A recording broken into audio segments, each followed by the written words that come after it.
Welcome to this demo of Agentic AI with AgentSphere.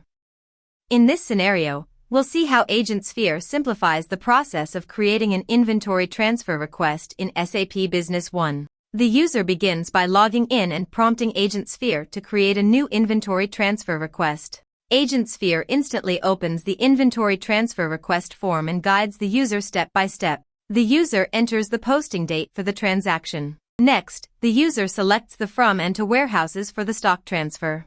In the item matrix, selecting an item code autofills the item name and stock details. The user specifies the required quantity and enters the unit price. If additional items are needed, the user can click Add Item to include more lines. Once all details are confirmed, AgentSphere generates and creates the inventory transfer request directly in SAP Business One, reducing manual effort and minimizing data entry errors. This demonstrates the power of Agentic AI combining natural language interaction with intelligent automation to make SAP Business One faster, smarter, and more intuitive. Thank you for watching this demonstration of AgentSphere for inventory transfer request.